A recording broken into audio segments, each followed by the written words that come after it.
At the welcome banquet, the fake heiress asked me with feigned innocence, "Sister, I heard you had a tough life before. What kind of work are you doing now?" I took off my sunglasses, looked her up and down, and finally offered a polite smile. "Work? Not exactly. I just got back from the United States of America a few days ago, and I'm currently running a gluten-free crepe old-school brunch shop. Basically, I sell pancakes. Yes, my true identity is actually the king of pretentiousness." There was a moment of silence around. My sister, the fake heiress Liang Xueting, stared at me in astonishment. She never expected me to answer with such sophistication. "Hiss, impressive." An ill-timed compliment came from behind me. I turned my head toward the sound, my gaze colliding with a pair of eyes deliberately crafted to convey a touch of melancholy and aloofness. The speaker was a young man. He was strikingly handsome, with slightly wavy, shoulder-length black hair casually draped over his shoulders. He wore a seemingly understated yet undoubtedly expensive linen shirt, with several strands of dark wooden beads wrapped around his wrist. So he was one of those niche, artsy, long-haired rock guys, classic style. Met my match. He caught my gaze and, instead of avoiding it, deepened that melancholic appreciation. "I understand what you mean. You're using this high-level performance art to resist mainstream consumerism."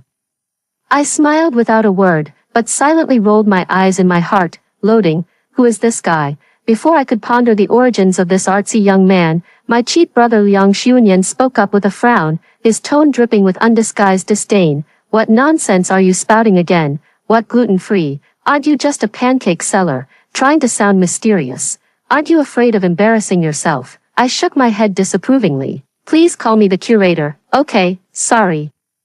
But I might not be able to accommodate you here again, because a tasteful space also screens its customers to determine if you've reached the level to appreciate this space design. You know, that's our job as curators. Hope you understand." Liang Xuanyan fell silent, unsure how to refute that. My mother gently tugged at his sleeve from the side, signaling with her eyes for him to mind the occasion, but her gaze toward me also held a hint of awkwardness.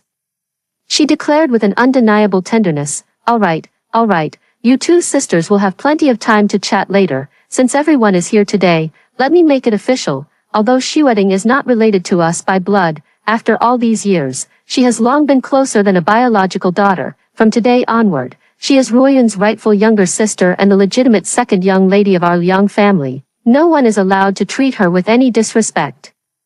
Father nodded in agreement beside her, and Liang Xuanyan visibly breathed a sigh of relief, his gaze toward Liang Xueting filled with affection and reassurance. I lowered my lashes, concealing a flicker of mockery in my eyes. "The Liang family, a prominent and influential corporation in this city. I am their biological daughter, who had been lost for 21 years. Yet when I was finally found, all I saw was how meticulously they cherished the girl, Liang Xueting, who had taken my place for those 21 years. They couldn't bear to let her go, so with a grand gesture, they announced a double celebration. The real and fake heiresses would become sisters. What a perfect ending. Unfortunately, it seems no one thought to ask me, the real heiress, if I was willing. After the initial shock, Liang Xueting quickly adjusted her expression. "Sis, you're so amazing. It sounds really classy, but won't it be tough setting up a stall on the street?" Exposed to the wind and sun, she then giggled coquettishly as she looked at the long-haired artsy guy. "Brother Lu is so kind. He even stepped in to help sis out on his own." Her words might seem like concern for me, but they're actually still mocking my past humiliating experiences. The expressions of some guests around indeed grew subtle once more. Art is born from the hustle and bustle of everyday life. It may rise above life but never detaches from it. The long-haired literary man spoke up again, successfully drawing everyone's attention back. He took a step forward, his gaze burning as he looked at me. "True creativity is often misunderstood by the mundane. In an era where mechanical repetition, industrial saccharine, and pre-made dishes dominate our palates, daring to return to the source and personally craft the original warmth of food is, in itself, a silent yet powerful act of rebellion." I'm speechless. What on earth are you babbling about? I copied it to Pinduoduo, but nothing happened. But even if I lose the battle, I won't lose the war. I maintained a profound, enigmatic professional smile on my face and gave a slight nod. Kindred spirits are hard to find. Liang Xueting's smile nearly faltered, a flicker of grievance and disbelief flashing swiftly in her eyes as she looked at the man. At that moment, my biological father, who had remained silent all along, finally cleared his throat. Ruoyun, this is the son of the Lu group. Lu Zixin, you too, had a marriage arrangement when you were children. He paused, seemingly struggling to find the words, but still added one more sentence. Of course, now that you're back, this agreement naturally still falls on you. Oh, so that's how it is. Case solved. So this is the fiancé I snatched away from someone else. No wonder Liang Xueting had that expression just now. Lu Zixin seemed oblivious to the awkward atmosphere. Or perhaps he was so immersed in his own aesthetic world that he simply didn't care about such mundane entanglements. He merely nodded gracefully. Hello, gluten-free crepe vintage brunch shop owner. I am Lu Zixin, currently dedicated to building a multi-dimensional soundscape architecture audio artist collective. Oh, you're in a band. I smiled in response. It's really predestined. I think we'll get to know each other quite pleasantly. Liang Xueting's fingers tightened slightly. But she quickly released them, forcing a sweet smile as she looked at Lu Zixin. Brother Lu, are you also interested in my sister's career? I remember you used to hate the smell of cooking oil the most. Here we go again. Here we go again. Do we have to bring up this cooking oil smell? Lu Zixin, however, shook his head. Miss Liang, you don't understand. That's not cooking fumes. It's the scent of human life. The inevitable byproduct of the creative process, the tempering of the soul. Do you get it? I caught a special scent on her. It was, well, the aroma of pancakes, mixed with a kind of untamed freedom, very unique. I almost couldn't hold back another laugh. What the heck? The aroma of pancakes mixed with freedom. The perfume I wore today might have mixed into the scent of my pancake. Liang Xueting's face turned completely pale. Her eyes slightly reddened, and the jealousy in her gaze toward me could no longer be hidden. Sigh. I let out a sigh. This long-haired guy isn't easy to deal with, but Liang Xueting still doesn't get it. I can win him over with just one sentence. You give me a sense of distance. I looked up, gazing affectionately at Lu Zixin. Lu Zixin was taken aback, his eyes growing even more profound. He took a slight sip of wine, feigning profundity. A single leaf drifts and sinks, 3 seconds to secure it. I discreetly glanced at Liang Xueting once more. Her level was still too low. Perfect. This welcome banquet was indeed worth attending. After the dinner, I politely declined Lu Zixin's suggestion to watch the band and followed my mother back home. Liang Xueting eagerly went over to find Lu Zixin again. My mother gestured for me to sit on the sofa. Wang Ma, bring the coffee. After arranging the matters, she looked at me again. Ruoyun, she spoke, her voice gentle yet carrying an undeniable tone. About what happened at today's banquet. Mom knows you just got back and might not be fully adjusted, but there are some things Mom still needs to talk to you about. Mrs. Wang brought over 2 cups of coffee, placing one in front of Mom and the other in front of me. Mom picked up her cup and gently blew on it. The Liang family is not a small household. Every word and action is watched by others. Your previous lifestyle might have been a bit too casual, but now that you're back, you need to learn to adapt to the family's rules. Before she could finish speaking, I spat out my coffee. Mother's expression suddenly changed. You child, I've told you to learn some manners, yet I made a strange face. Sorry, it's my first time drinking such terrible coffee. I couldn't help but spit it out. What? Mom furrowed her brow. If you don't know how to taste it, just say so. No need to pretend to be profound. I looked up at her with amusement. It's a blend of Brazilian and Yunnan beans, medium dark roast, water temperature, around 92 degrees Celsius, but the extraction time seems a bit too long. The burnt bitterness is overpowering the nutty and chocolate notes of the beans themselves, and the proportion of Robusta beans seems a bit high. While it enhances the body, that lingering, earthy and astringent taste actually disrupts the balance. Mom, I raised my eyes and gave her a flawless smile, tinged with a hint of regret. These beans. Really, next time, let's switch suppliers, or have Aunt Wang try lowering the water temperature to 88 degrees and shortening the extraction time to 25 seconds. That might improve things quite a bit. Mom opened her mouth as if wanting to ask how I knew all this, but the words seemed to catch in her throat, leaving only a face full of shock and disbelief. What? I gracefully stood up. I'm a bit tired today. I'll go upstairs to rest first. Mom, you should rest early too. After saying that, I no longer looked at her wonderfully varied expression, turned around, and walked up the stairs with measured steps. Hidden achievements and fame. The next morning, I woke up feeling comfortable and refreshed. Because of what happened yesterday, my mother currently doesn't dare to provoke me. I rode my scooter, that is, an electric bike, and comfortably arrived at my pancake shop. Just after opening, Liang Xueting arrived. She was wearing a silk blouse with a very design-conscious look. Featuring ruffled cuffs, paired with a pair of perfectly tailored jeans. The jeans were probably a brand name item too, but what a shame, Liang Xueting would probably look even better in suit pants. I discreetly withdrew my gaze. Hey, waiter, I'd like a pancake. Liang Xueting raised her head haughtily, clearly trying to put me in my place. I let out a light chuckle. We don't have waiters here, only the head chef. Hello, this is light luxury Beijing gluten-free creperie. Do you have a reservation? Liang Xueting was taken aback and asked in disbelief, do I need a reservation here? Of course, a reservation is required, I said without changing my expression. We only serve 10 fortunate guests each day, offering an omakase-style freshly prepared experience to ensure that every guest can fully immerse themselves in the pure craftsmanship of this nostalgic flavor. Liang Xueting was puzzled. Just then, a lady dressed in splendid attire walked over slowly. My expression instantly brightened. Oh, my dear, what brings you here today, Lucy? I've missed you so much. Lucy hugged me with exaggerated flair. I heard you opened a shop here, so of course I had to come check it out. Lucy is a good friend of mine, and like me, she runs her own shop. We exchanged a glance, and she quickly understood what I meant. Her acting was completely natural. Dear Vivi, your light luxury Beijing gluten-free crepe has become the talk of the town. They say this is a hidden sanctuary for soul searching. How could I miss it? Luckily, I booked today's seat 3 months in advance. Sure. I didn't even know it had been open for 3 months myself. Liang Xueting stared at us in disbelief as we played out this long-awaited reunion scene, especially when she heard, booked 3 months in advance. Her face was filled with utter incredulity. Liang Xueting, puzzled. Is this world going mad? Please, have a seat.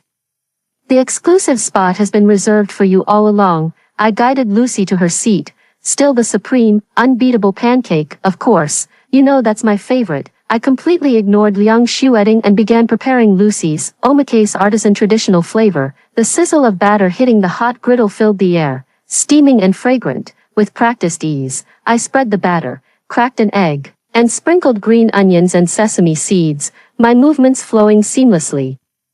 The aroma of the crispy batter, the rich scent of eggs, the savory fragrance of the sauce, and the enticing smell of the crispy fried dough. This is my specialty. I noticed Liang Xueting secretly swallowing her saliva, her eyes involuntarily darting toward my hands. I knew it. I deliberately put extra care into it, flipping the pancake, brushing on the sauce, adding the crispy fried dough, and finally folding the edges of the food bag meticulously before handing it to Lucy with both hands.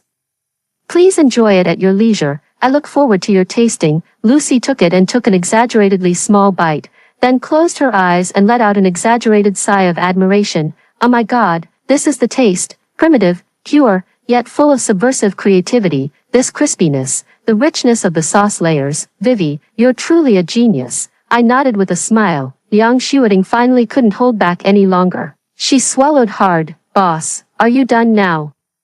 I see there are no customers at the moment, and I'd like to try this too. Oh, I'm sorry. This isn't on the menu. This is only for VIPs. I'm really sorry. Liang Xueting was left speechless by my smooth and seamless explanation. She froze for a moment, then reluctantly spoke up. Then I'll just have whatever is on the menu. All right, I'll make it for you now. As soon as the words fell, a retro motorcycle roared to a stop at the door. Lu Zixin swung his long leg over and dismounted, his long hair fluttering slightly in the wind. Oh, a long-haired man. He took off his sunglasses, momentarily stunned by my sign that read, light luxury Beijing gluten-free crepes, before a look of appreciation spread across his face. Indeed, true art always blooms in the most unexpected ways, he murmured to himself, then turned his gaze toward me. Ms. Liang, I followed the depths of my soul to find this place. It's been a long time. Actually, it was less than a day. Upon seeing Lu Zixin, Liang Xueting immediately changed her expression, putting on a look of grievance and pitiful charm. Brother Lu, I just wanted to support my sister's business, but it seems she doesn't welcome me. Lu Zixin ignored her and quickly walked toward me. What is your friend eating? I'd like to try it too. Of course, I'll make it for you right now. What? Liang Xueting's expression changed instantly. She pouted, looking so wrong she was almost in tears. Didn't I get here first? Why are you making it for him first? And why does he get to eat this supreme, unbeatable pancake? Lu Zixin shook his head. I have a connection with Miss Liang, so naturally I should eat first. Liang Xueting stomped her feet in anger. She had even liked Lu Zixin before. Who would have thought he could be so selfish, even snatching a pancake from her? I am still your sister. After all, I want to eat too. Don't make it for him. Alas, when will this cycle of vengeance ever end? The main issue is, these two people are blocking my shop and making a racket, which really affects my business. Even though there might not be any other customers, I nodded with great compassion. You're right. Then I'll make it for my sister first. I hope Mr. Lu won't mind. Hearing me say that, Lu Zixin also nodded politely. It's fine, Liang Xueting can eat first. Liang Xueting didn't expect that I would actually agree. All the grievances and anger in her stomach were suddenly stifled, her expression turning somewhat dazed as she stared blankly at me, skillfully starting to spread the batter and crack an egg for her. Finally, she just lifted her head proudly. That's more like it. The pancake arrived quickly. Liang Xueting's eyes lit up instantly. Just as she was about to pull out her phone to take a picture, I stopped her. Sorry, but taking photos isn't allowed either. Our pancake here, that is, the pancake rolled with crisp fritter, is a completely original design. Yes, it's not permitted to be exposed on public platforms because it would ruin the sense of mystery, right? Liang Xueting, no longer as aggressive as during their first meeting, nodded with a look of half-understanding. It seems she has completely fallen for my pancake. I couldn't help but burst into laughter. I had already made inquiries before coming. Liang Xueting loves food the most and hates queuing the most. She has little patience. And my mother loves coffee the most. She believes she has many insights about it.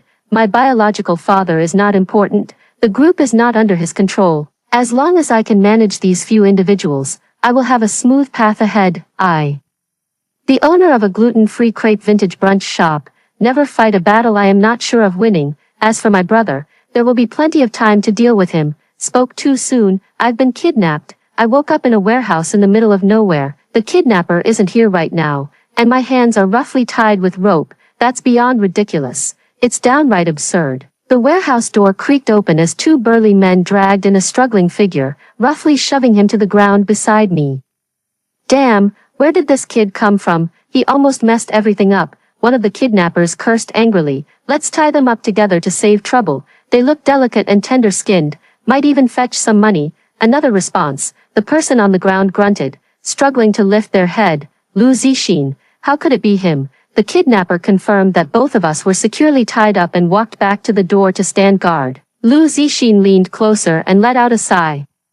Is this the necessary pain we must endure in our fight against mainstream consumerism? I was confused. What kind of time is this? And he's still being so pretentious. Perhaps this is the guidance of fate. Lu Zixin chattered on incessantly. Let us together immerse ourselves in the cage of ruins, experiencing the ultimate oppression and scarcity, so that we may better comprehend the true essence of life. Stop. I quickly interrupted his spell casting. Mr. Lu, we're being kidnapped right now.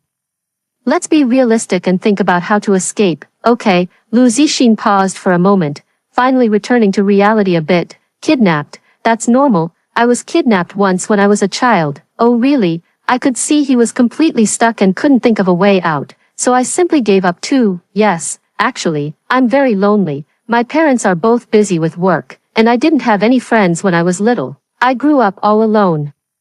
Kidnapping is actually quite normal for wealthy families like ours. The long-haired artistic man began to pour out his emotions, telling me about the pain of his family background. Of course, I can listen to the trauma of your family background, but you know what I have to do after hearing it. This isn't the first time I've been kidnapped. Poor thing, look at those abs. What? Only then did I realize I had accidentally spoken my true thoughts out loud, and I quickly corrected myself.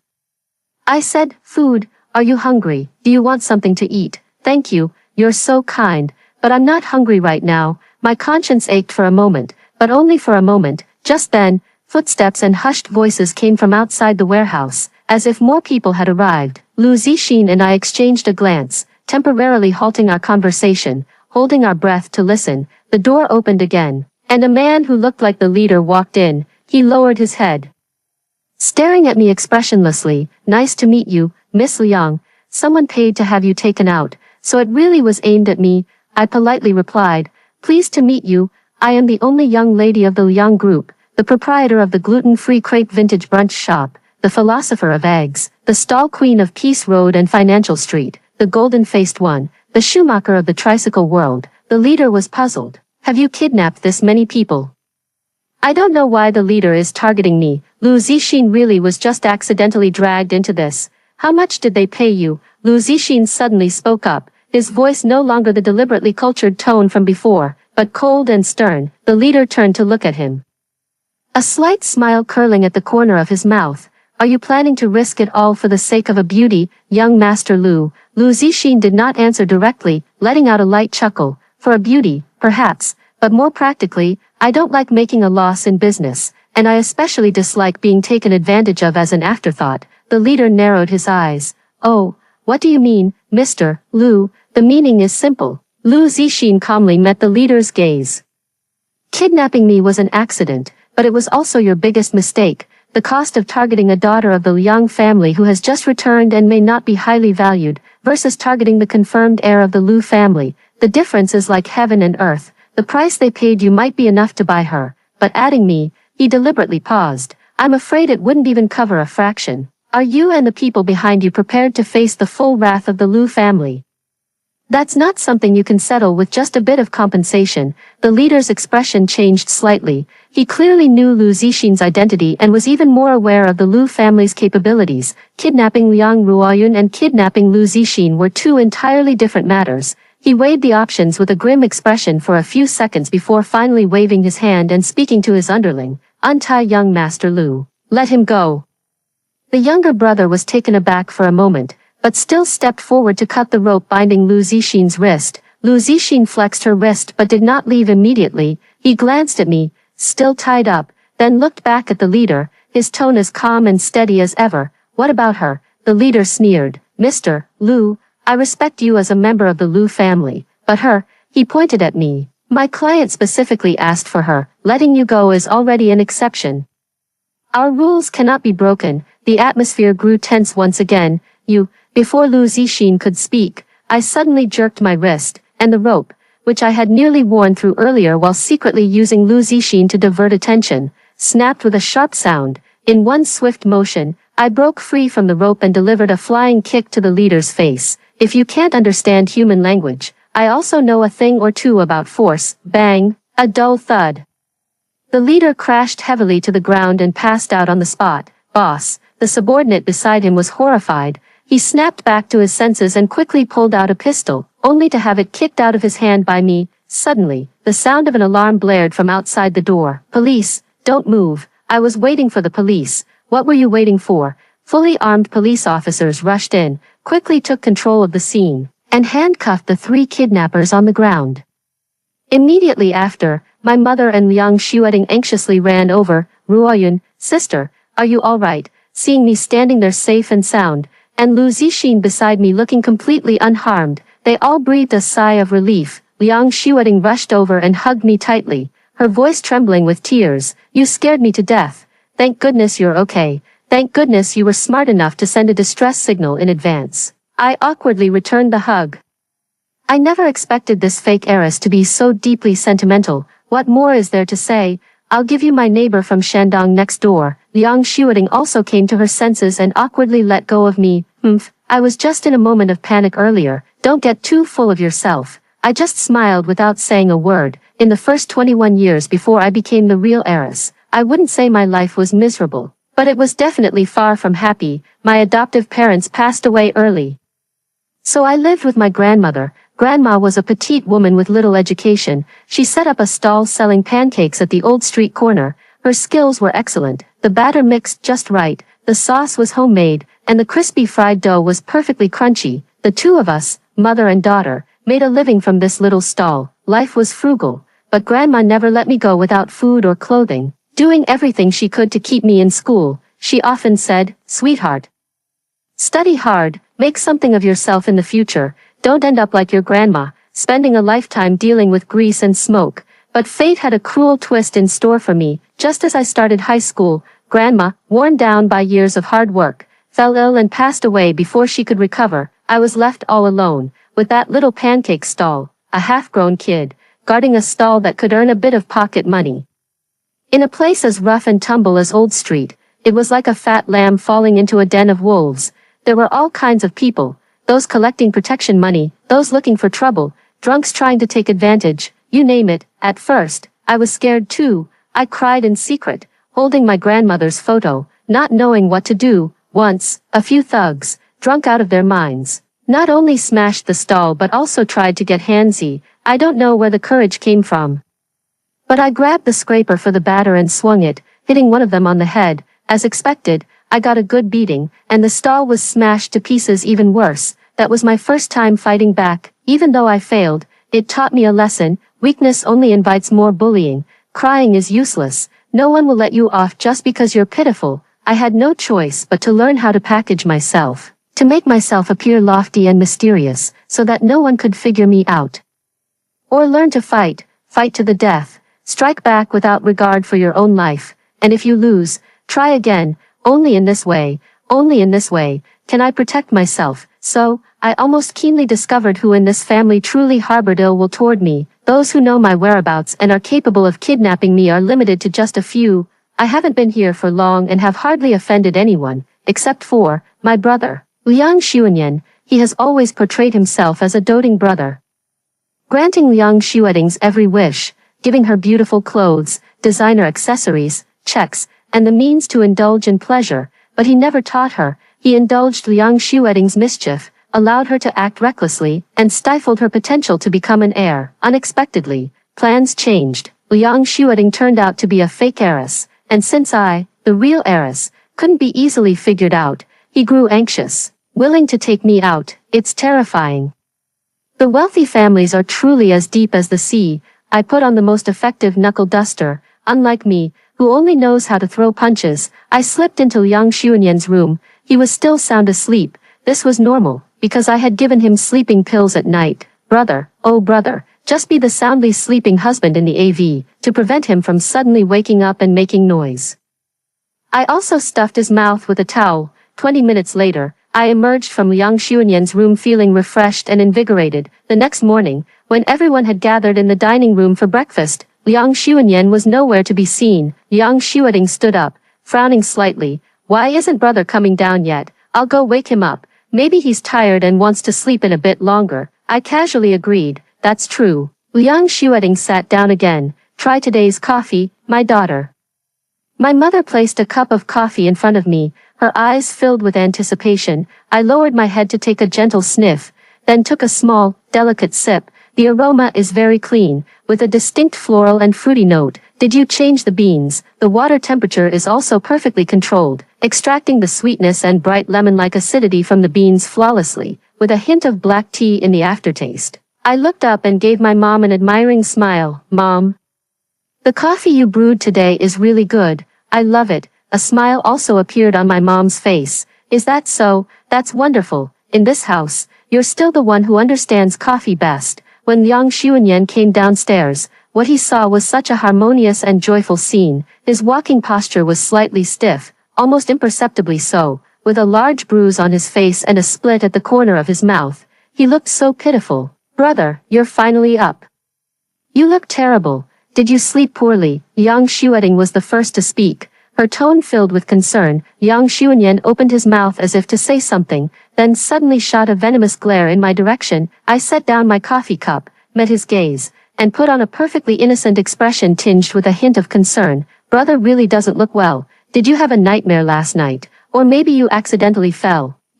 Just then, Mom put down the coffee pot in her hand. Liang Xuanyan turned his gaze toward Mom again. Mom, last night. Xuanyan, Mom abruptly cut off Liang Xuanyan's words. Our Liang family has been able to get to where we are today by relying on rules and intelligence, not on those underhanded methods. She paused, then added with a pointed tone, especially when it comes to our own family. This time, Ruoyan was lucky and got away unscathed. But who can say for sure about luck? And, if you take action, you have to face the consequences, next time. It might not be as simple as just losing sleep, don't you agree, Xuanyan? As for the Lu family, Lu Zixi might choose not to pursue the matter, but since we owe him, we have to find a way to repay that debt. The interests of the group are involved. It's not that simple. Liang Xuanyan's expression changed. He understood. Mom knew everything. She knew he had orchestrated the kidnapping, and she knew I had retaliated last night. And she chose to stand by my side, warning him to stop right there. All of Liang Xuanyan's confidence was completely drained away at this moment. His body swayed, and he almost lost his balance. I understand, Mom. He lowered his head, his voice dry and hoarse, carrying an unmistakable tremor. I'll behave. Liang Xuanyang observed the strange atmosphere, seeming to sense something, her gaze shifting back and forth among the few of us. But in the end, she chose to remain silent, simply lowering her head and quietly eating her food.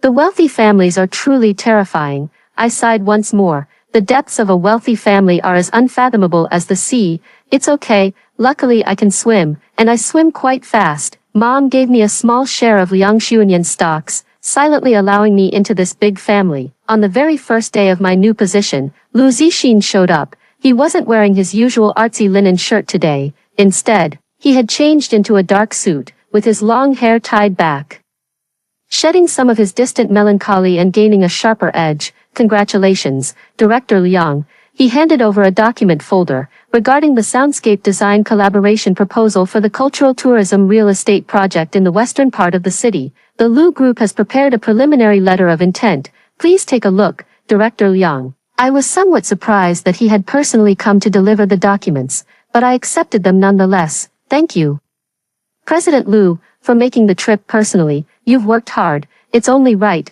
He paused, his gaze lingering on my face for a moment before suddenly shifting the topic, his voice tinged with a hint of resentment. Miss Liang, you truly have a short memory for important matters. I thought that after being kidnapped together and hearing about my past, you might recall something, but all you wanted was to see my abs. He really did hear about the abs. My face flushed with embarrassment.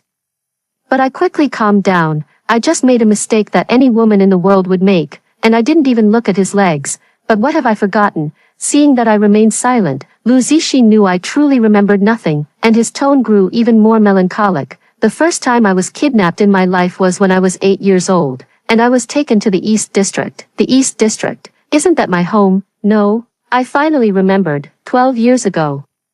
I think I really did save a kidnapped child. The East District was a chaotic place, with few surveillance cameras. The people living here were either covered in dust or dressed in tattered clothes, so when a fair and pretty child appeared here, even a fool would understand what was going on. I didn't think much about it at the time, relying on sheer audacity, using his familiarity with the terrain and the few moves he had just learned. He feinted east and struck west, thoroughly confusing those not-so-professional kidnappers. In the end, he seized the moment, grabbed the child, and ran. The child was still crying, her voice soft and delicate, her face unbelievably beautiful, and she was even wearing a pretty little dress. Wah wah wah, thank you, wah wah wah, you're so kind. What's your name? I found her too noisy, so I directly covered her mouth with my hand. I didn't expect her skin to be so soft, and I couldn't help but stroke it a bit more.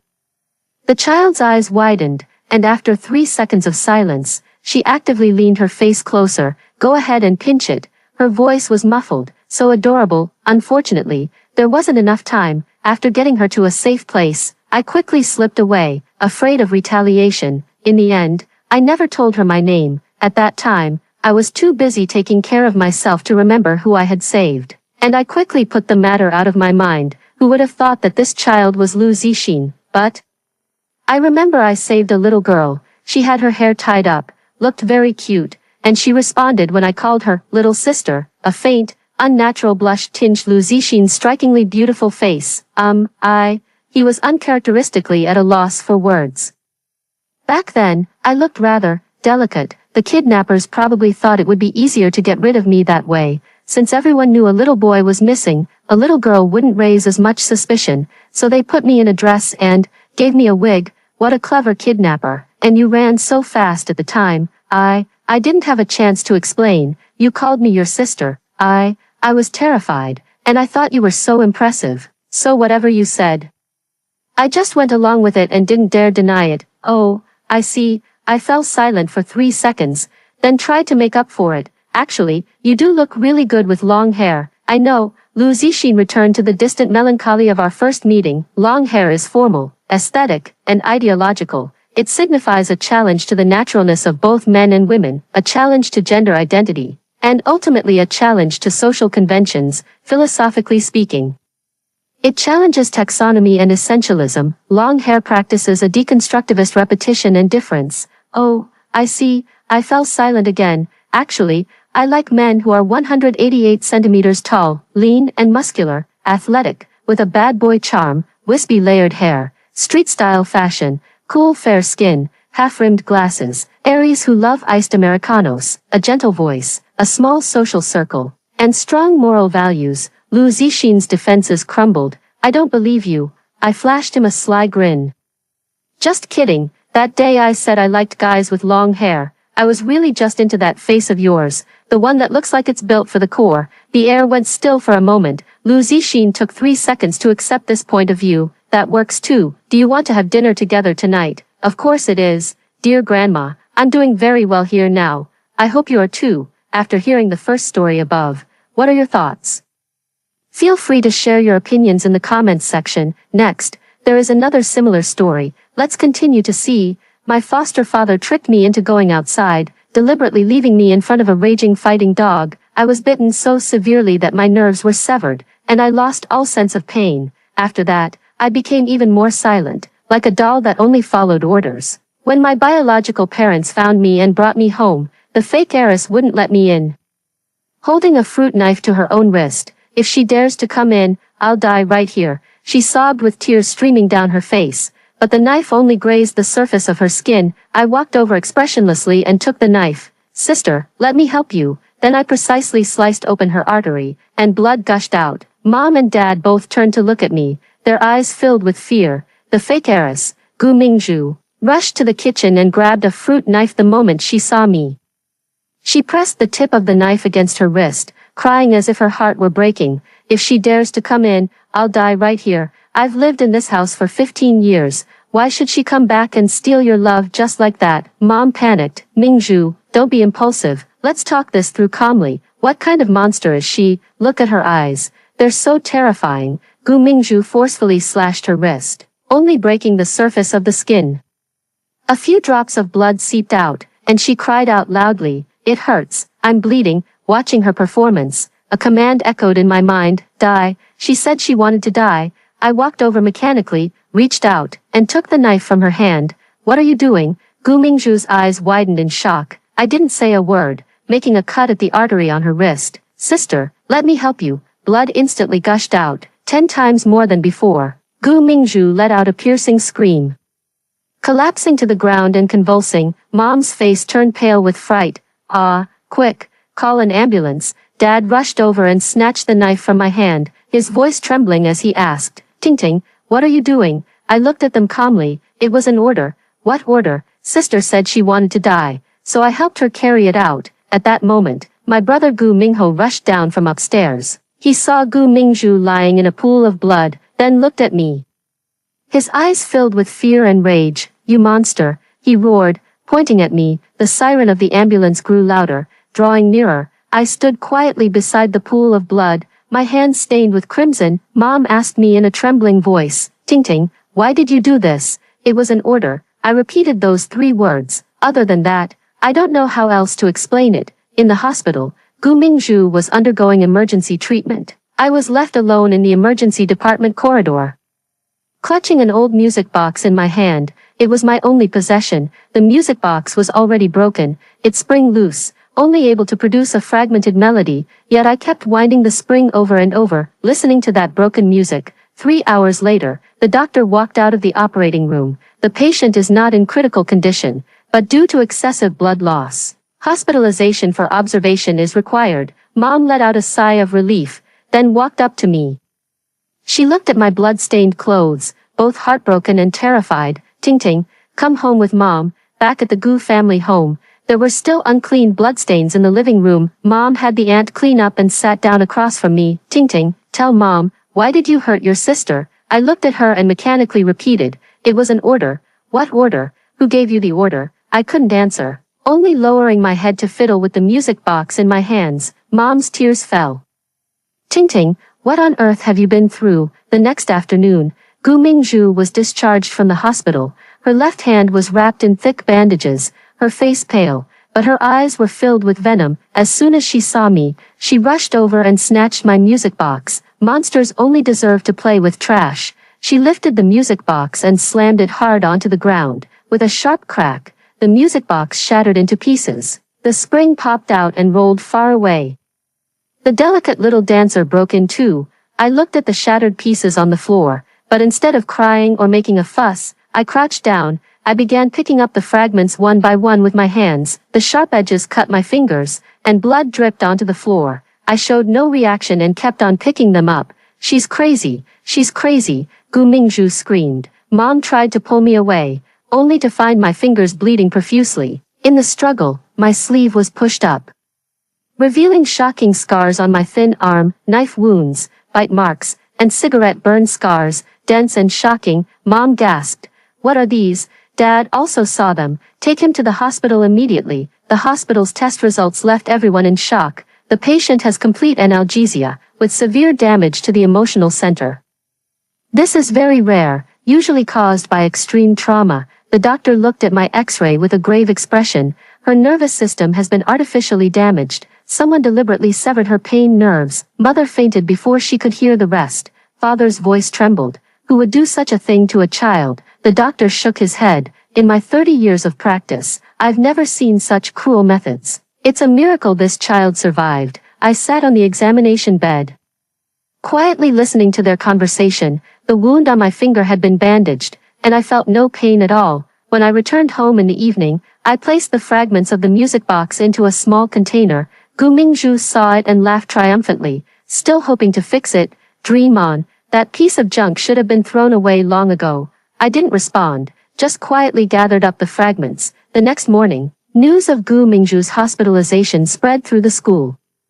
My brother Gu Mingho came home with a dark expression, cornering me and saying, "It's all because of you." Mingzhu almost died. He held a freshly brewed cup of coffee, his gaze icy cold. "Do you really not feel anything at all?" He didn't believe the doctor's diagnosis, thinking I was faking it. "I don't believe you're a monster. You must be acting." He poured the scalding coffee onto the back of my hand. The 85-degree heat instantly reddened the skin, bubbles quickly formed, and the skin began to peel away. I just looked down without any reaction. I didn't even pull my hand back. Gu Mingho's expression changed, shifting from anger to shock, then to fear. You really can't feel it." I looked at him calmly. No, those two words shattered him more than a scream ever could. He shoved me uncontrollably. "What are you? How could any normal person be like this? You're not my sister at all." He pushed me down, and my forehead hit the sharp corner of the coffee table. Blood trickled down my cheek. I didn't cry or scream, just silently picked myself up. I wiped the blood from my face and continued to look at him. This scene completely broke Gu Mingho. He grabbed the ashtray from the coffee table and was about to hurl it at me. "Stop." My father happened to come downstairs and, seeing this, was furious. He rushed over, snatched the ashtray away, and in one swift motion, slapped Gu Mingho hard across the face. Smack! Gu Mingho's face swelled up instantly. "She is your own sister. Do you want to kill her?" Dad roared. "Look at her hands. Look at her forehead. Look at the injuries on her body. She has already suffered so much. How much longer are you going to torment her?" Gu Mingho stood frozen in place, staring at my scalded hands and the wound on my forehead. I still didn't cry, just quietly watched them. Mom heard the noise and ran downstairs, seeing my condition. Her heart ached so much that tears fell. "Ting Ting, how did you get hurt again?" She wanted to hug me. I didn't avoid it, but I didn't respond either. Like a delicate porcelain doll. "Mingho, get on your knees." Dad pointed at Gu Mingho and roared, "Apologize to your sister." Gu Mingho looked at me, his eyes filled with guilt, but even more with fear. "I'm sorry, Ting Ting." I looked at him and said softly, "It's okay." These 3 words made Gu Mingho's tears instantly well up. He realized that I am not a monster. Mom carefully tended to my wound. "Ting Ting, tell Mom. Does it hurt a lot?" I shook my head. "It doesn't hurt." "Are you scared then?" I thought for a moment. I don't know what it means to be scared. Mom's tears fell even harder. She held me tightly. "Mom will never let anyone hurt you again, including your brother." I leaned against her embrace, yet I could feel nothing. To make up for the harm I had suffered, my mother bought me an expensive white cashmere sweater. She gently helped me put it on. "Ting Ting, how does it feel? Is it comfortable?" I touched the texture of the clothing and nodded. It's good, though I cannot feel the softness. I know it is good. Wearing the new clothes, I sat quietly on the sofa, but when Gu Mingzhu returned, she spotted my new outfit at a glance. Why does she get to wear such nice clothes? Mom has never bought me such expensive clothes. Mom explained, Mingzhu, there are many beautiful clothes in your wardrobe. Those are all from before. Now that she's back, you don't love me anymore.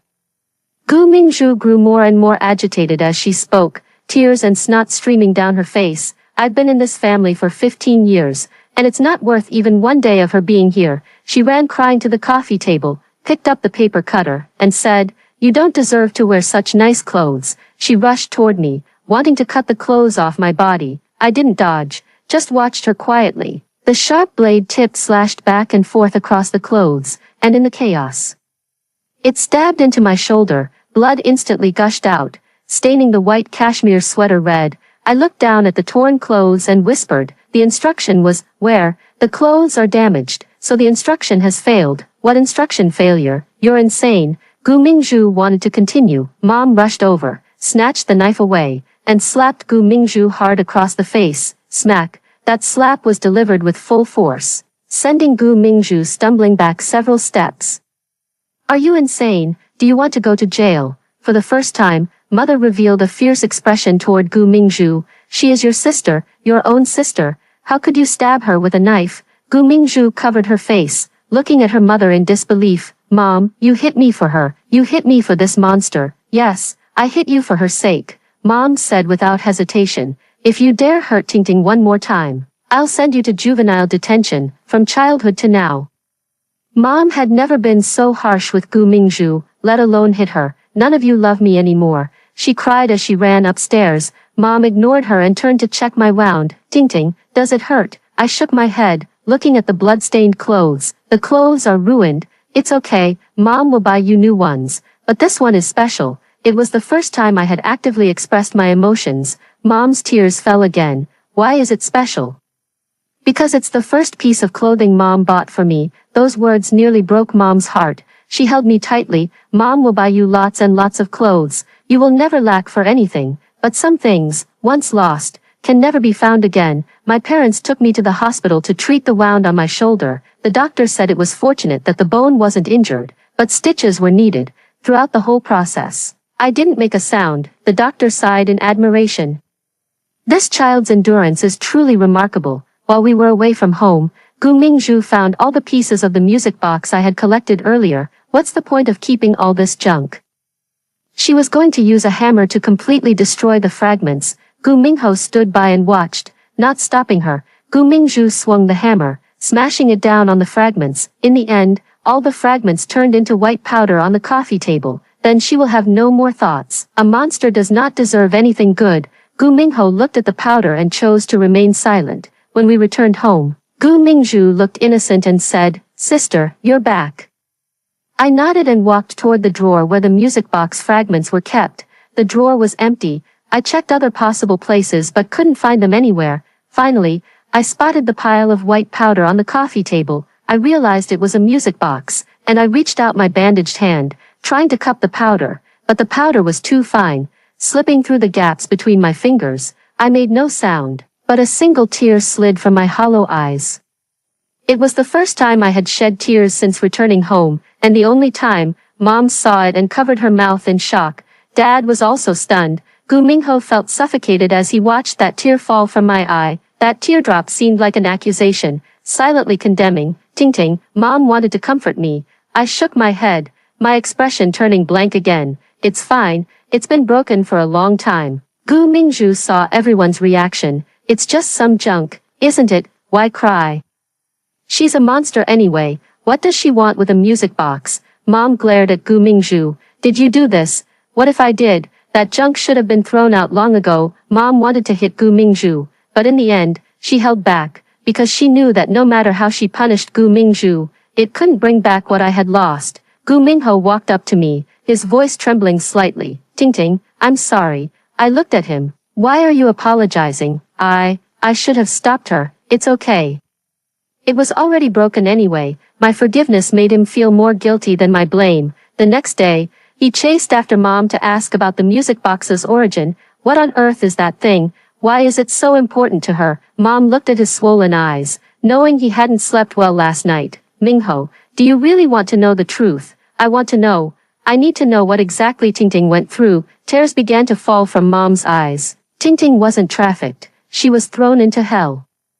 What do you mean, an illegal underground children's fighting ring? What fighting arena? Mother tearfully revealed the truth. Gu Mingzhu's biological parents, Xiao Qin and Wang Daqiang, were the operators of the fighting arena. They specialized in purchasing trafficked children and training them to fight each other, for perverted wealthy individuals to watch and place bets. Tingting spent 3 years inside. During those 3 years, she had to fight other children every day. The kind words either you die or I live. Gu Mingho's face grew increasingly pale. To keep her fighting and earning money, they deliberately damaged her pain nerves after she was severely injured. That way, she wouldn't be unable to fight due to pain. They turned a 7-year-old child into a painless killing machine. Mother's voice trembled. That music box. Gu Mingho's voice was hoarse. It was left by the only little boy in the fighting arena who was kind to Tingting. His name is Xiao Bao, and he was only 8 years old. He always secretly shared food with Tingting, telling her that the music box held melodies of happiness. Later, little Bao was beaten to death in a fight. Before he died, he slipped the music box to Tingting. It was the only warmth Tingting had in that hell. Gu Mingho completely broke down. He remembered the triumphant smile on Gu Mingzhu's face when she smashed the music box yesterday. He remembered his own indifference as he stood by. I'm a beast. He knelt on the ground, weeping bitterly. I destroyed the most precious thing Tingting had. Mom was crying too. We are all guilty. We caused her to suffer a second injury. How did the police discover the fighting arena? An audience member recorded a video and posted it online. During a police raid, 13 children were discovered. Tingting was the only one still alive. The other 12 were all dead. This number completely shattered Gu Mingho's heart. Out of 13 children, only one survived. And that surviving child was no longer a whole person. How did she survive? Because she became the strongest one. To survive, she killed all her opponents, including Xiao Bao. What? Xiao Bao died at Tingting's hands. That day, the opponent was Xiao Bao, and Tingting didn't want to fight, but the rule was, the loser must die. Xiao Bao deliberately threw himself into Tingting's fist. He used his own death to protect Tingting. Mother's words made Gu Mingho understand the meaning of the music box. It wasn't just a toy, it was the last shred of Tingting's humanity. It was the love of a dead little boy for her, and they had personally destroyed it. That evening, Gu Mingho did not eat. He hid in his room, rummaging through all the childhood photos of me in the house. He found a photo of me and him together. In the photo, the young me and him were smiling brightly and innocently. He placed the photo by my bedside, hoping to offer me some comfort. Gu Mingzhu noticed that the family's attitude toward me was changing. Mom and Dad became even more cautious around me, afraid of hurting me again. Even my brother, Gu Mingho, no longer looked at me with fear in his eyes. This made her very uneasy. Mom, do you not love me anymore? She asked, feigning hurt. Mingzhu, Mom loves you. But you can't hurt Tingting anymore. But she is a monster. She's not a monster. Mom raised her voice at her for the first time. She is our daughter, your sister. Gu Mingzhu was frightened by her mother's attitude. She started to mock me with sarcasm. Look, the monster is daydreaming again. She just sits there every day, like a block of wood. What's the point of such a person living? I ignored her provocation and quietly sat by the window. But Gu Mingho couldn't listen any longer. Shut your mouth. He yelled at Gu Mingzhu. You have no right to talk about Tingting. Gu Mingzhu looked at him in disbelief. Brother, have you changed too? Yes, I've changed. I used to be a jerk. Gu Mingho ignored her and instead sat down beside me. Tingting, I'll stay with you. He sat silently by my side, staying there for hours. This companionship gives me a sense of security. Gu Mingho began to study frantically. He learned programming, electronics, and mechanical design. What are you doing? His father asked curiously. I want to recreate a digital version of a music box. Even though I can't find the original melody, I can compose one myself. This plan was difficult, but Gu Mingho did not give up. He studied various technical materials every day. A month later, he created the first prototype. It was quite rough, but it could indeed produce music. Tingting, listen to this, he said, carefully handing it to me. I took the music box and pressed the switch. A simple melody began to play. So innocent, so warm. Thank you, brother. It was the first time I had taken the initiative to thank him. Gu Mingho's tears welled up. Ting ting. Besides the music box, he had also placed a miniature tracker in my shoe. This way, Big Brother won't lose you again. The tracker is the latest technology. As small as a grain of rice, but with a strong signal. He said it was to protect me, and I believe him. My parents are also working hard to help me recover. They took me to see many renowned doctors, but the conclusion was always the same. The physical injuries had healed, but the psychological trauma had formed an emotional barrier. The doctor said that unless I experienced an extremely intense emotional shock, I might never recover. My parents fell into despair. But Gu Mingho's eyes remained resolute. I won't give up. I must restore Ting Ting to normal. He began studying psychology. Seeing how well her brother treated me, Gu Mingzhu was driven mad with jealousy. Brother used to dote on me the most. It's all because of this monster. She began plotting a greater conspiracy, wanting to make me disappear forever. Gu Mingzhu also felt an unprecedented sense of crisis. My existence made her position in the Gu family precarious. She decided to take a desperate risk. She forged an invitation letter from the International Sensory Recovery Center. She told her parents, I found this center online. It specializes in treating conditions like Ting Ting's. The success rate is as high as 90%, but it requires a specific treatment environment. When her parents saw the invitation, they were overjoyed. Really? Can Ting Ting really be cured? Of course, but no family members are allowed to accompany her during the treatment.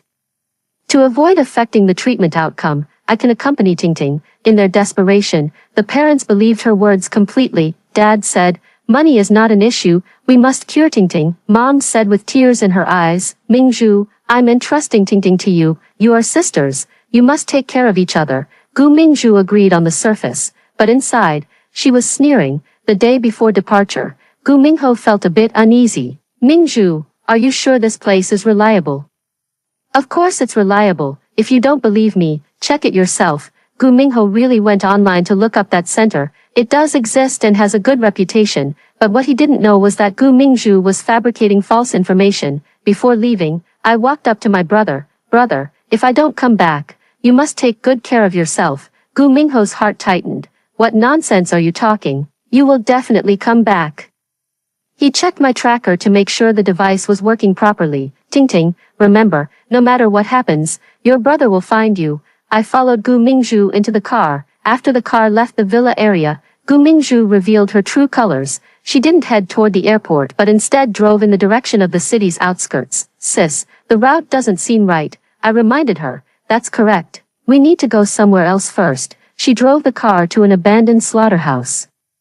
Ting Ting, the doctor said this is the final treatment. She pointed to a large cold storage room deep inside the slaughterhouse. The instruction is, stay inside until you feel cold. I looked at the cold storage unit, then back at her. Are you sure this is treatment? Sis, of course. It's the most advanced sensory stimulation therapy. Extreme temperatures can reactivate your nervous system. She spoke with such seriousness that I believed her. After all, she is my sister. I walked expressionlessly toward the cold storage and pushed open the heavy iron door. The temperature inside was extremely low. I stepped inside, turned around, and looked at Gu Mingzhu outside the door. Sister, about how long will it take? Gu Mingzhu grinned menacingly. A lifetime. With a click, she locked the iron door from the outside. Goodbye, monster sister, she said with a smile as she drove away. In the cold storage, the temperature is minus 20 degrees Celsius. But I don't feel the cold. I stand quietly inside as instructed, waiting for the moment when I will feel cold. When Gu Mingho checked the tracker, he found my location at an abandoned slaughterhouse, and not moving a muscle. It had already been 2 hours. Something's wrong. There must be a problem. He immediately rushed out of the house, frantically heading toward the location point. Along the way, he kept calling Gu Mingzhu's phone, but no one answered. He quickly called the police. Hello?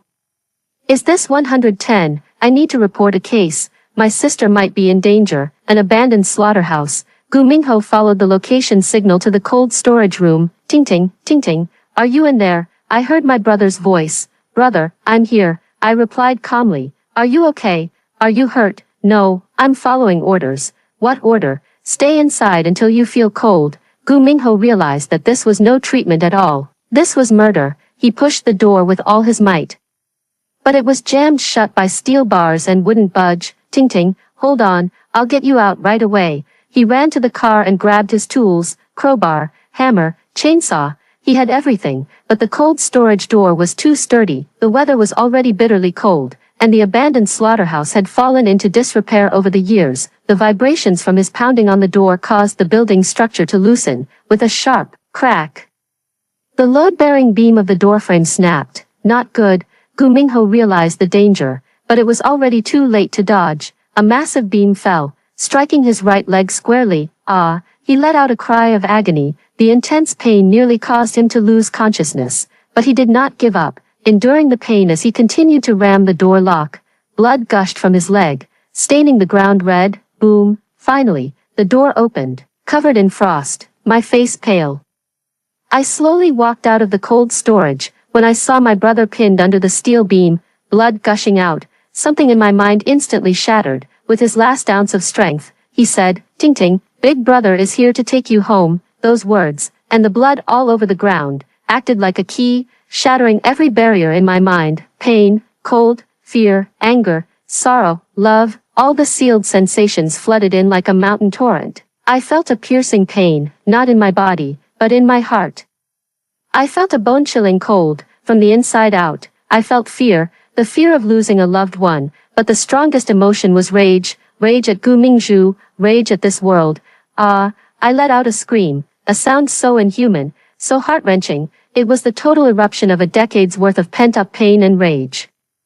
Then, I collapsed in a pool of blood and completely lost consciousness. The sound of an ambulance grew from distant to near. Police and medical personnel rushed into the abandoned slaughterhouse. Seeing this scene, everyone was shocked. "Hurry, get him to the hospital immediately." Medical staff began emergency rescue efforts. The police also started investigating the incident. Soon, they discovered evidence that Gu Mingzhu had forged documents and committed intentional murder. When the citywide wanted order was issued, Gu Mingzhu was celebrating at home. In the hospital, I was unconscious for 3 full days. When I woke up, I felt a long-lost sense of pain all over my body, but what hurt more was the heart. I remembered everything, the bloodshed in the fighting arena, Xiaobao's death, and the sight of my brother falling. "Ting Ting, you're awake," Mom cried, tears of joy. I looked at her, my eyes no longer empty but frighteningly clear. "Mom, I remember everything now."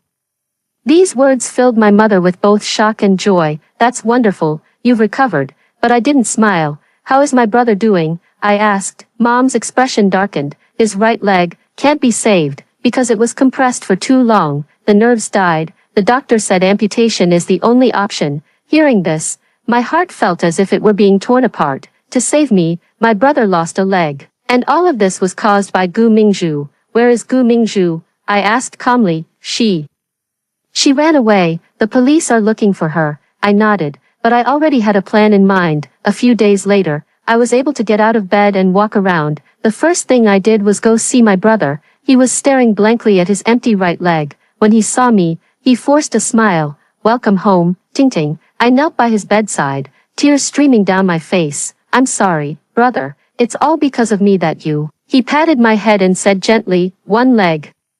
In exchange for my sister's life. It's worth it. I wasn't a good brother before, but now I'll protect you for the rest of my life." I held his hand. "Brother, I will make those who hurt you pay. Every single one of them." My brother looked at me with concern in his eyes. "Ting Ting, just call the police. Don't do anything foolish." I smiled, a smile that came after regaining my senses. "Brother, I won't do anything foolish. I will use the smartest way to make them wish they were dead." That very night, Gu Mingzhu was finally caught. When she was brought back to the police station, she saw me waiting there. "Ting Ting, how are you not dead?" she blurted out. This statement was recorded, becoming direct evidence of her intentional murder. I calmly looked at her. "Sister, I feel cold. Now, it's your turn." In court, with irrefutable evidence, Gu Mingzhu was sentenced to 10 years in prison. But this was only the beginning. On the first day of Gu Mingzhu's imprisonment, I went to visit the prison, not to see her, but to see someone else, Zhao Qin. She had been sentenced to life imprisonment for the incident at the fighting arena and had already served 8 years here. When she saw me, her expression was complicated. "Are you, Gu Ting Ting?" "It's me." I calmly sat down across from her. "I never expected you to survive until now," she sneered. "Out of all those children back then, you were the best fighter." I wasn't provoked by her words. Instead, I took out a tablet. I'll show you something interesting. On the screen was surveillance footage of Gu Mingzhu in prison. She was being bullied by several female inmates,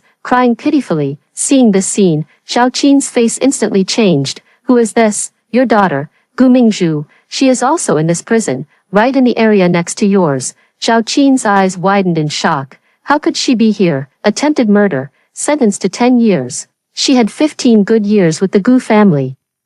She saved up quite a bit of money. This statement made Xiao Qin's eyes light up. How much? Well, I deliberately kept him in suspense. You can ask her yourself. However, she doesn't seem too willing to share. I played another video clip. Gu Mingzhu said to the other prisoners, I have nothing outside, just an ordinary student. Xiao Qin gritted her teeth in anger. That ungrateful wretch. She enjoyed 15 years of wealth and luxury. And now she's pretending to be poor. I added fuel to the fire. I heard she hid a lot of gold and silver jewelry in her room at the Gu family's house, and the bank card passwords, all written down in a little notebook. Those are all the savings she's accumulated over the years. Of course, all of that was made up by me, but the greedy Xiao Qin believed it without a doubt. Which district is she in now? District 3, bed 126. I'll have someone tell her that you have evidence of where she hid the money. Enjoy your mother-daughter reunion. I stood up, looking at Xiao Qin with a cold smile. By the way, I forgot to tell you, she's been afraid of pain since she was little. She was spoiled in the Gu family and never suffered any hardship. Xiao Qin was already imagining how to educate this daughter. I left the prison satisfied. 3 days later, news came from the prison. A violent incident had occurred in Zone 3. An inmate named Gu Mingzhu was educated by Xiao Qin from the same zone. Confined for 3 days, the injuries were not light. In the days that followed, Xiao Qin pressed Gu Mingzhu every day about the hidden money. She didn't believe that Gu Mingzhu had no money and used every method from the fighting arena, withholding meals, physical punishment, threats. She left no means untried. Gu Mingzhu suffered a mental breakdown under the dual oppression. A month later, even more shocking news arrived. Gu Mingzhu and Xiao Qin had a fierce conflict in the cafeteria. Gu Mingzhu stabbed Xiao Qin with a sharpened toothbrush handle. Before her death, Xiao Qin bit Gu Mingzhu's arm, tearing off a piece of flesh. Xiao Qin died, and Gu Mingzhu was sentenced to life imprisonment for killing in prison. Moreover, her arm was left with a lifelong disability. When I heard the news, I was adjusting my brother's new smart prosthetic limb. Ting Ting, what are you laughing at? My brother asked curiously. Nothing, just thinking of something happy. When the news came, I was helping my brother test the new generation of intelligent prosthetics he had designed himself. This was his new project after the amputation, and also the motivation for him to stand up again. How's the data? He asked, intently adjusting the program. Response speed has improved by 30%, and stability is excellent. I calmly recorded the data, my mind completely undisturbed. My brother watched me working diligently and revealed a gratified smile. Ting Ting, it's all over. I nodded.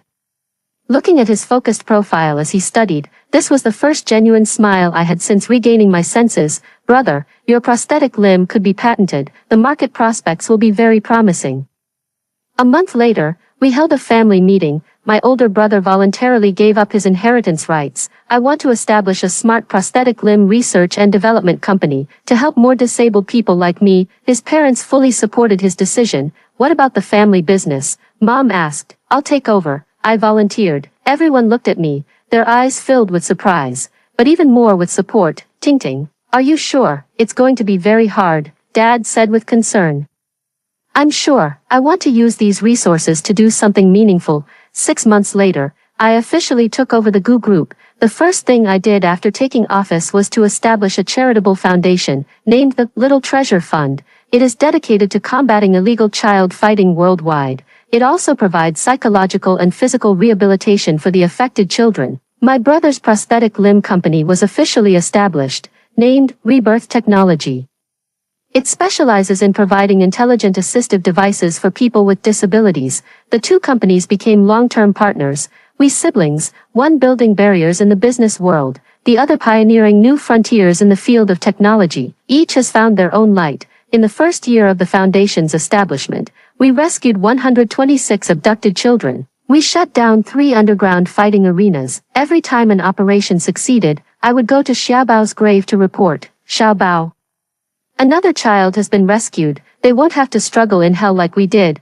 Thank you for protecting me back then. Now it's my turn to protect other children. My brother's company is also doing very well. The smart prosthetics he designed have helped thousands of disabled people stand up again. Ting Ting, do you know, he said to me, every time I see someone able to walk again because of my invention, I feel that losing this leg was worth it. Because it helped me find the meaning of life. I nodded, deeply understanding his words. Pain and suffering are not terrifying. What is terrifying is letting the pain go to waste. If we can draw strength from pain to help more people, then these experiences have value. In the evening, I sit by the floor-to-ceiling window, gazing at the city's night view, holding the electronic music box my brother made in my hands. Though the melody is not the original, it is just as warm. Mom walked over and gently stroked my hair. Ting Ting, are you happy now? I thought for a moment. I don't know what happiness is, but I know what is meaningful, being able to protect others, being able to prevent tragedies from repeating. Such a life, I find meaningful. Mom's tears fell. My daughter has grown up, even more outstanding than Mom imagined. Outside the window, the city lights shine brightly. Each beam of light is dispelling the darkness, just like what we are doing now. I know there are still many dark corners in this world. Many children are suffering the pain I once endured, but as long as I live, I will continue to fight. In my own way, I will protect the light of this world. My brother walked over and handed me a cup of hot tea. Ting Ting, is there still a meeting at the foundation tomorrow? Yes, we need to discuss the rescue plan for Southeast Asia. Do you need my technical support? Of course we do. We looked at each other and smiled. Our hearts filled with warmth. After hearing the two stories above, what are your thoughts? Feel free to share your opinions in the comments section. Looking forward to hearing from you. If you like this story, don't forget to like it, share it, and subscribe to my channel. See you next time.